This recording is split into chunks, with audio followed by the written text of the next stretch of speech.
we have a lot we want to try and cover in half an hour, so go ahead and get started. So I am Jenny Gibbons of Woodsy Studio. I'm Malcolm Pierce, also of Woodsy Studio. Here, we'll come over here and we'll share the mic. Alright. So we've made a lot of visual novels together. And if you're familiar with visual novels, they have branching storylines and they have generally really long scripts because the game is supposed to basically focus on just experiencing the story, lots of dialogue and character development, and that's the core of the game. So we've had to deal a lot with branching storylines. So we've seen a lot of the benefits and a lot of the struggles that come along with it.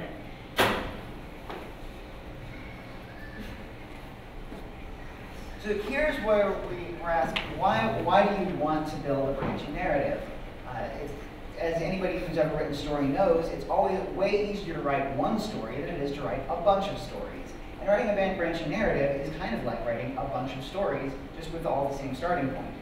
But one main reason you want to do it is because branching storylines, branching narratives, are one way in which games set themselves apart from other medium. When you take a movie, you take a book, you generally don't have different divergent storylines in that unless it's either a choose your own adventure book or it's the movie Clue. Also, players have come to expect branching storylines in certain kinds of games, especially, say, a RPG or a visual novel. If you go and you get the latest BioWare game, you're going to expect that there's going to be some amount of player choice that you have, some amount of interaction that you have with the story, so that the actions that you take affect the storylines. And when players expect that and they get something that is completely different, they can be disappointed, and you never really want your players to be disappointed. And finally, also, writing variations is fun. When you've got a bunch of different characters who all can interact in different ways, it's always fun to see different ways the player can change how they interact with each other. When you take something like The Witcher, if there's like 2 or 3 different ways you can resolve a quest line, it's fun to write those different ways. It's fun to show, oh, what happens if you save the village from this ghost, or you let the ghost get its revenge on the village. I know that that's not exactly a Witcher storyline. I'm probably mixing a bunch of them together, but you get an idea of where it's fun to write different sorts of storylines. However, that does lead to some problems. Can we add to that? Go back? I don't know how to go back. Is it right click? No, probably. So just to add on to that, why branching storylines? As a storyteller, what's really different about writing an interactive story is that the story becomes something bigger than you. It's no longer just about you expressing some plot you have in your head. It becomes about giving control to another person to make the story into something of their own, to actually affect it and really create something, this whole experience that is personal to them. So for me, it's been just a really fun and challenging way to grow as a writer to start making interactive stories. So that's another just really cool thing about it. So, oh, we need to go back. All right, go on. So there are a few different types of branching storylines that you'll want to think about before you dive in. So player decided chronological order. So what we kind of mean by that is something that's not that would be Skyrim, for instance, where you have this whole world full of different stories that the player can experience in a huge array of different orders. A simple version of that is, I was talking about BioWare games, there's always that point where it's like, oh, we have to go recruit the people on these 3 planets, and you can do it in any order. Yeah, so you'll really want to think about the overall flow of your story. You want to kind of have it be this very linear experience and guide the player every step of the way? Or do you just want to kind of sprinkle little episodic stories throughout your world that they can experience one at a time? So we have to approach it differently either way, and think about, well, what if they go to this planet before they go to that planet? They might see all this information without knowing anything else. So you'll need to make sure you account for that when you write scenarios in different locations. Otherwise, you can just try and totally guide the player to have one linear narrative experience. Character relationship variations. So this is, you know, kind of like your dating sim, where it might be the main point of the story is like the relationships you're developing with other characters. And dating sim is like, you know, a primitive term for it. Because to me, it can be a great kind of game, like just where you're developing character relationships, and that's the core of the story. So that could be your focus. You could have like point systems with different characters and just branches depending completely on your relationships with other characters.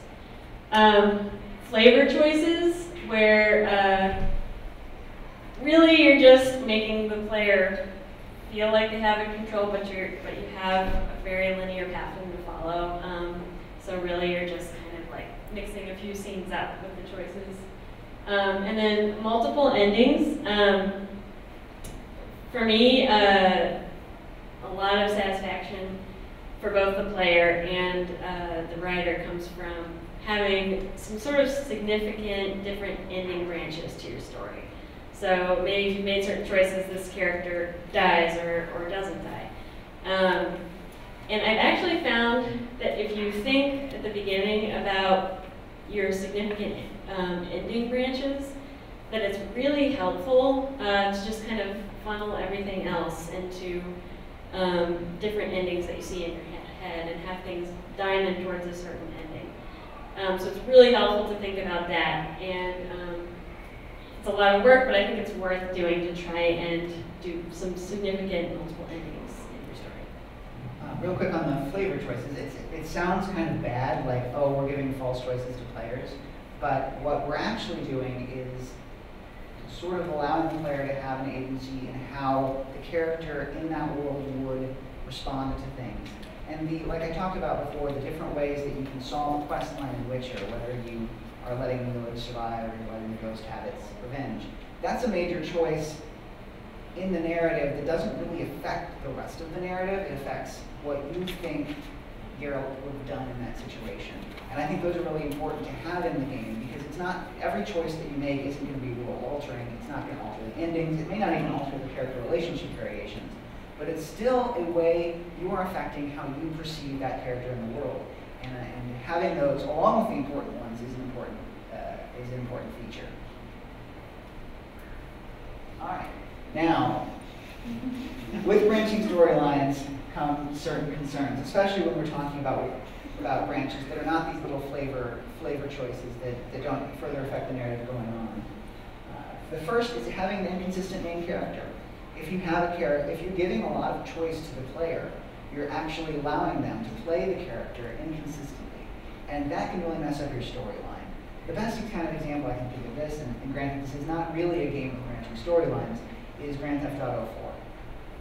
That is a game where the narrative is about a refugee who comes to America to escape a world of violence.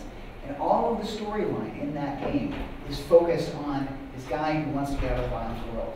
But then when you're playing the game, you're running over everybody on the sidewalk. And it doesn't make any sense. And the main character then loses some sort of consistency because of the choices the player makes. And that's always something you have to consider. Another concern is an exponential writing burden. Every time you make a choice that affects the story going forward, you're basically writing two stories. And every time you make a choice in one of those two stories, then you're writing two more. And it starts to get a little out of control. And then player disappointment. Sometimes, if you are giving players choices, they expect those choices to have grand world-altering consequences. And when they don't, some people just get upset. All right, so with all those concerns in mind, how do you want to design your character? And you have to take this really seriously. It's tempting just to be like, well, I can still make any character I want work. But you really have to consider with the branching.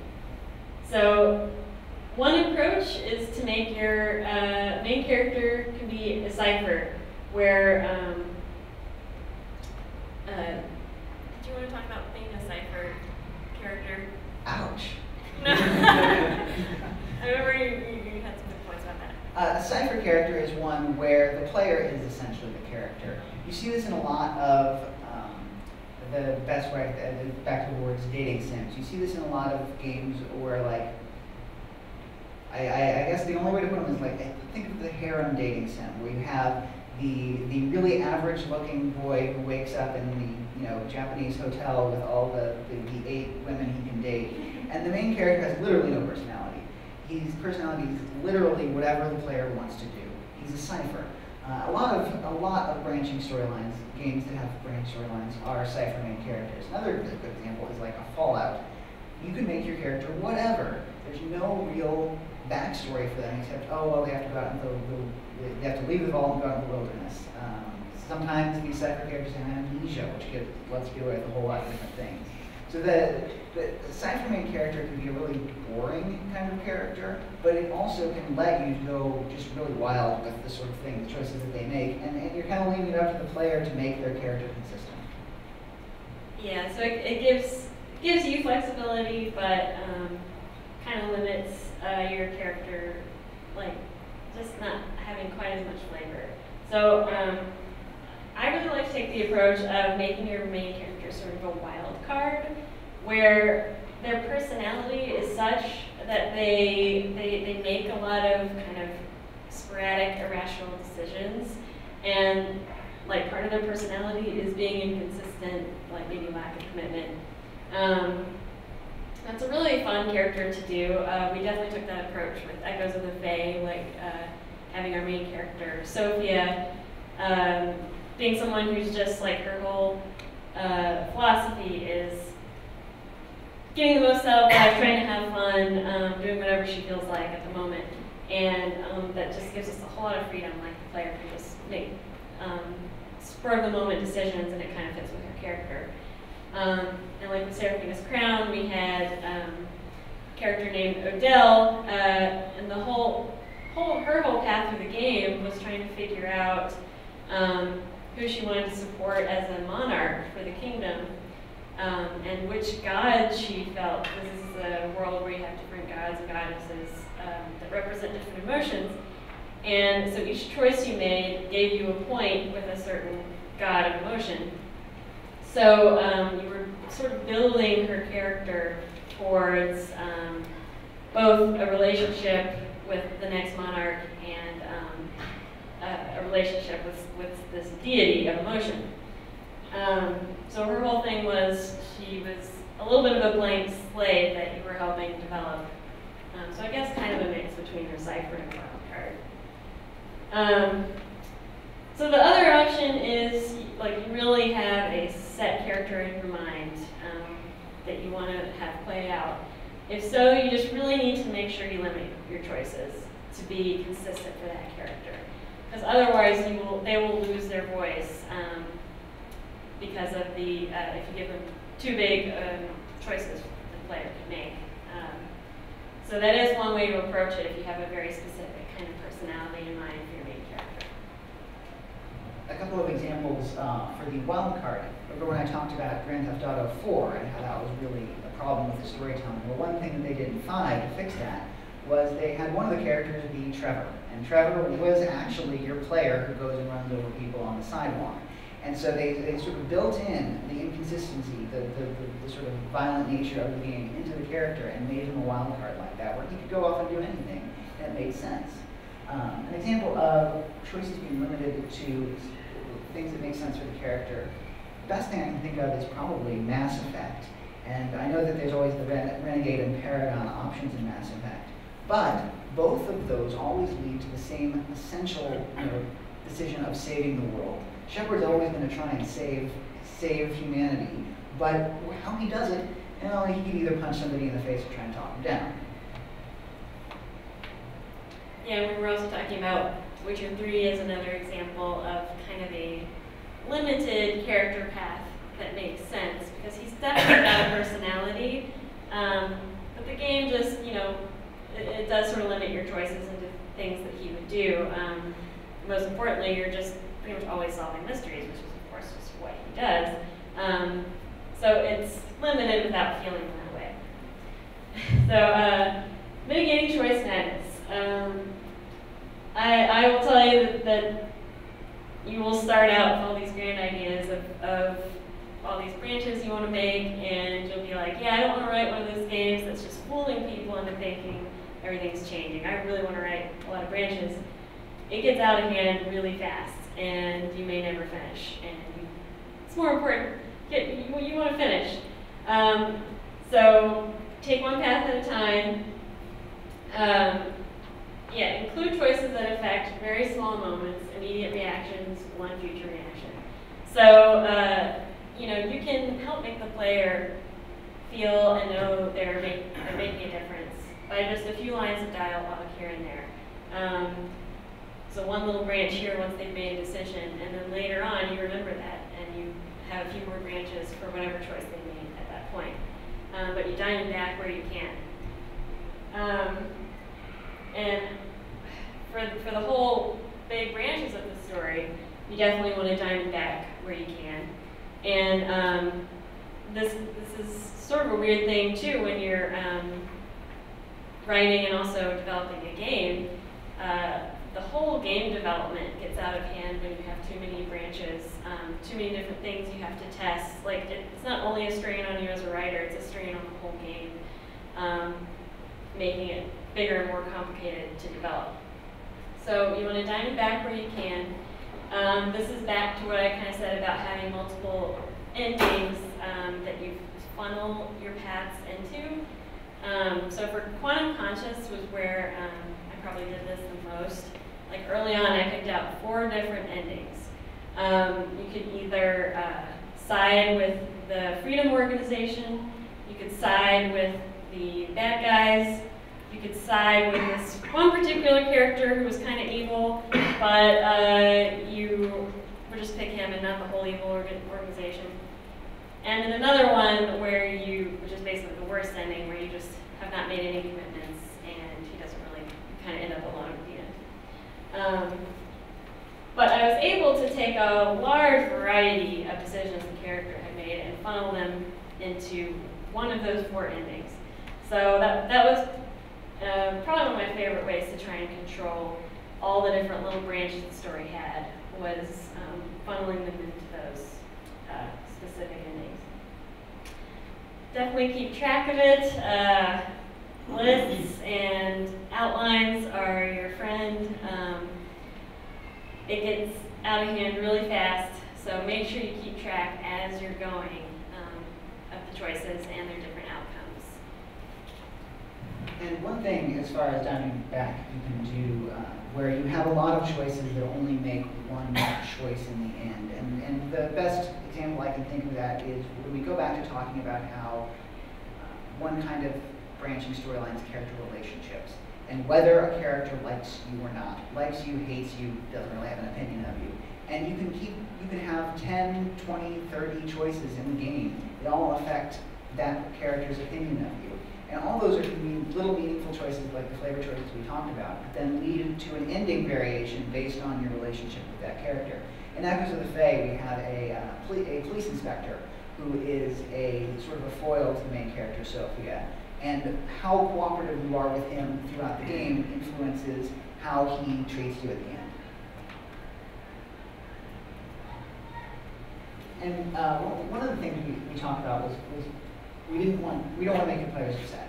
And we give a lot of choices. You expect them to make big differences in the story, because that's the kind of story you're telling. And ways you can do to increase the player satisfaction in your branching storyline game.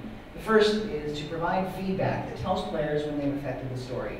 The best example I can think of is the Telltale games. Clementine will remember that little pop-up that comes in the top window. This is a really interesting subject because I go back and forth on it all the time, because it's also really fun when you're surprised that something that you did affects the story. And so you have to do sort of a careful balancing act of making sure that players know, oh, I made an important choice. but then also sometimes maybe are surprised by the effects of the choices. And well, one thing to consider is what kind of game you're making in this scenario too, because, for example, the dating sim we were talking about, when you say something, when you make a choice that upsets one of your potential romantic partners, that's the sort of thing that you want to know about in the game. You want to be able to go back and undo if you didn't like the result. But say it's Silent Hill 2, a psychological horror game. It's really interesting the number of times that you look at the knife in your inventory affects your ending. It doesn't tell you this, but the way that your character responds to the end of that game is affected by the number of times you examine certain items in your inventory. And that's fascinating. So you have to consider what kind of game you're making and what kind of effects you want to have. Also, don't base endings on a single ending choice. This is the sort of thing that gets players really upset. Think Mass Effect 3 if you played it. Or the end of the first Deus Ex was another example of that. Human Revolution also, I think, had that problem, where you made a whole bunch of different choices leading up to the end, but in the end you were pressing one of 3 buttons. And that can come off as cheap. And it lets players see all 3 endings really easily, but it also leaves sort of a taste of disappointment based on the other choices. And finally, be cognizant of how choices affect your pacing. Back at the beginning, we talked about chronological order as one variation on a branching storyline. So, do you go to planet A, do you go to planet B, do you go to planet C first? And when you're making a game that has that kind of branches, where it's purely the order that you experience things in, you're allowing the player to dictate the pacing of the story to some extent. And that can lead to really disappointing things if you're not careful. The best example I can come up with this, it's a recent game, I'm not going to spoil anything, don't worry, Zero Time Dilemma if you've played it. That game allows you to experience certain parts of it in whatever order you want. And it was really easy to stumble into playing 3 really dull parts in a row, because they wasn't crafted by the person who was telling the story. The pacing wasn't being crafted by them. It was giving too much control to the player, and that was just disappointing. And so you want to be cognizant of what you're doing and what the player is doing and how those 2 things interact and how that can affect the pacing.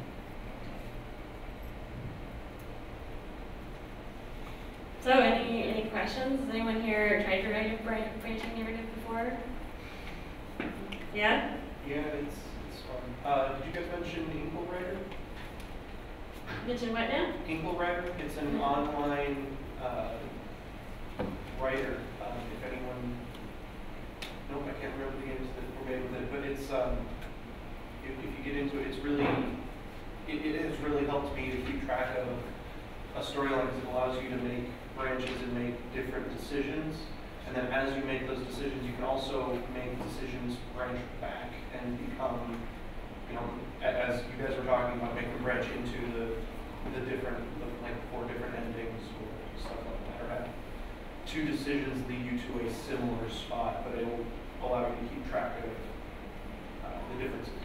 And one thing I've heard people say before with branching storylines that is really helpful, if you've heard of Twine, is some people like to prototype their storyline in Twine before they bring it into an engine, which is probably a good idea. It's not something that we do, but Twine is very low end. It's just text, or you can add other things to text. I'm not going to dismiss Twine like that, but it lets you really quickly prototype out just a clickable bunch of choices and see how it works, see how crazy things are getting out of control as you branch the storyline.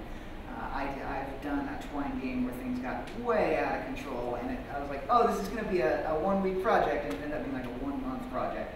So Twine's a good way to sort of prototype things out like that too. Yeah, for like visualizing and outlining. I will say that the engine, a really user-friendly, but still like serious for development engine is RenPy for visual novels. So visual novels is what you're trying to make. RenPy is a really great engine. We eventually moved away just because we wanted to add a lot more like kind of typical gaming elements to our games, but I will say even trying a lot of other engines after that, it works really well, it's free, it releases on different platforms very well. It's a nice it's very engine. user-friendly. You don't have to worry about code. Definitely, and you can code in it, it's Python, but you don't really need to know any coding to get started with it. So yeah, any other questions? All right, well that's our spiel.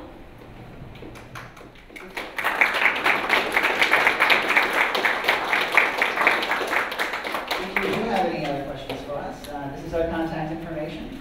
We are Woodsy Studio, and we've released 3 visual novels on Steam. The first is One of Conscience. We were talking about it a little earlier.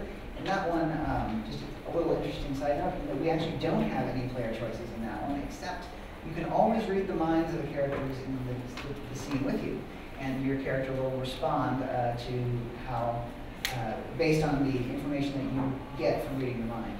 And the other 2 are Seraphim's Crown and Echoes of the Fae. We've actually got Echoes of the Fae up at the demo area. So if you want to go try that out, or if you have any questions that you don't want to send via Twitter or email, just come up to us and ask us up there.